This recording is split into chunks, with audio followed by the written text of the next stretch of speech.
What's up, smarty people? It's KeysDAN, RadioWhat.com, DJLittleRock.com, and this is my podcast, What Makes You Smarter? It's an extension of the RadioWhat.com internet radio station that I've been running for quite some time. And if you need DJ services, where do I always send you? DJLittleRock.com. Check availability and get a free price quote, and maybe you could have me at your next event. You know I like to party with the people. Also, if you'd like to tell your story or hear the stories of others, I encourage you to check out my other podcast. It's called What Makes You Famous. Find it everywhere using the hashtag What Makes You Famous. Now, on with the show.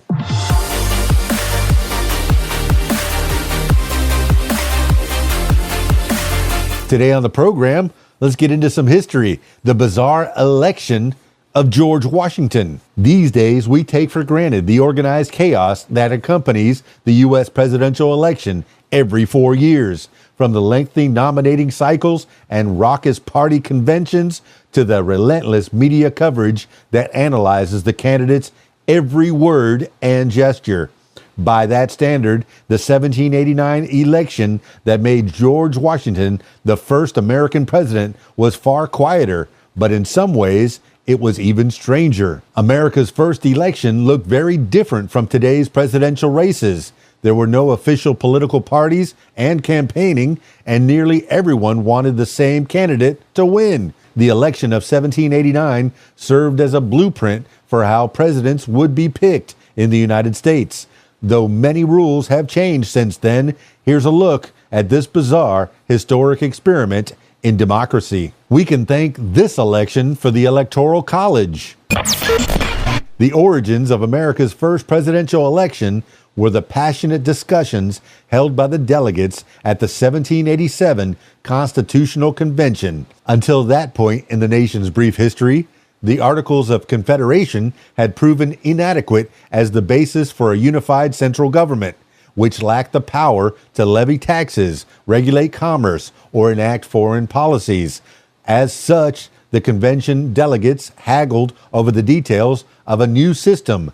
Federalists, including James Madison and Alexander Hamilton, were eager to imbue the central government with a raft of powers, while anti-federalists, such as George Mason, were leery of diminishing the rights of the individual states. Although the participants came to agree on the creation of an office for the head of government, one major point of contention was just how this chief executive would be selected. Given the prevailing belief in the separation of powers, it was determined that a parliamentary system in which the legislature voted for an executive leader, like in Great Britain, was a bad idea. The convention's delegates also reasoned that it wasn't feasible to leave the vote directly up to the people, who harbored diverse interests and were likely to put forth an array of provincial candidates in lieu of a unifying national figure. The delegates ultimately settled on a system of electors, now known as the Electoral College, to be appointed by each state according to a process of its choosing. The number of electors was equal to the state's number of congressional representatives, ranging from 3 in Delaware to 12 in Virginia, for a total of 69 electors in all. As eventually stated in Article 2, Section 1 of the Constitution, each of these electors was to vote for 2 people, at least one of them from another state, after which the leading vote getter would become president and the runner-up would become vice president. If 2 candidates tied, or if anyone failed to accumulate the majority, the winner would be determined by the House of Representatives. Here's something else. Only 10 states participated in the election. Adhering to the language of the Constitution, each state determined its own method for naming electors, which had to be chosen by January 7, 1789. In Connecticut, Georgia, and South Carolina, electors were appointed by the state legislatures, while in New Jersey, the governor and a privy council did the deed.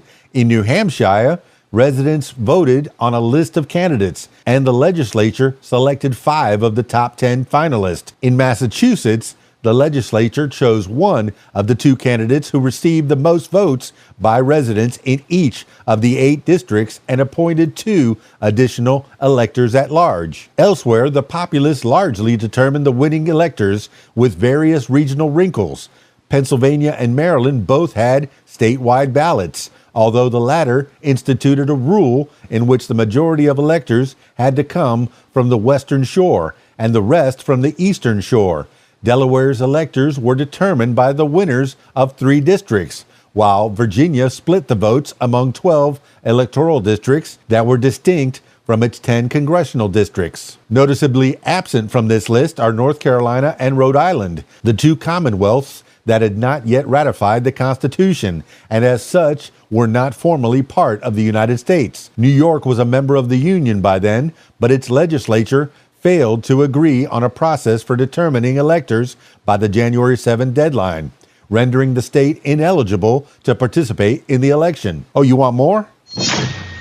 George Washington was basically the only serious candidate. So who were the candidates to lead this nation from this brand new office? The overwhelming favorite was George Washington, the Revolutionary War hero who had presided over the 1787 Constitutional Convention.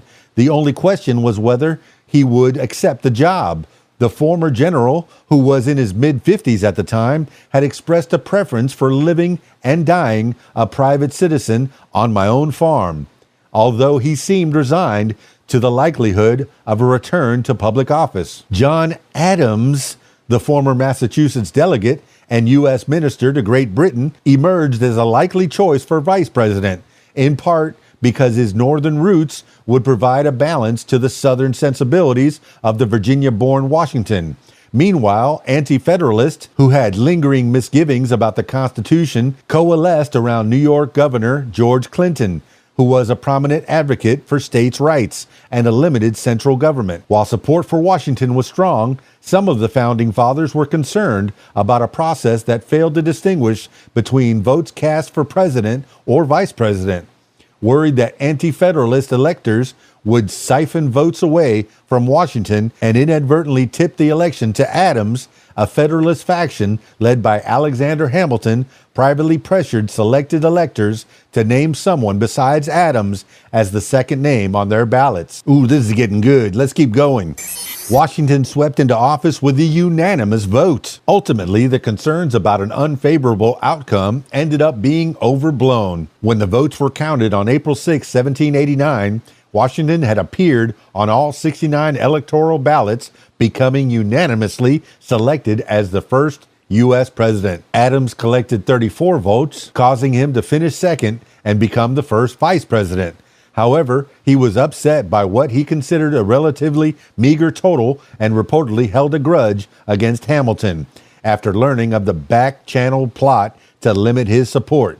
The remaining votes were spread among 11 names, with John Jay, 9, Robert H. Harrison, 6, John Rutledge, 6, and John Hancock, 4, all surpassing the 3 votes cast for Clinton. Shortly after receiving news that a life of leisure would have to wait, Washington undertook the week-long journey from Virginia to New York to take the oath of office at Manhattan's Federal Hall on April 30th, 1789. The inauguration being held in New York City was just one of the many elements of the U.S. presidential election that later changed, along with the formation of political parties, the 1804 ratification of the 12th Amendment that separated voting for the president and vice president, and the emergence of a national identity spawned by the success of this once novel system of government. Well, how about that? The one and only bizarre election of George Washington. You think we'll ever have a president that gets elected unanimously? Not likely. Stick around for more. It's KeysDAN, RadioWhat.com, DJLittleRock.com, the What Makes You Smarter podcast. Peace. I'm out of here.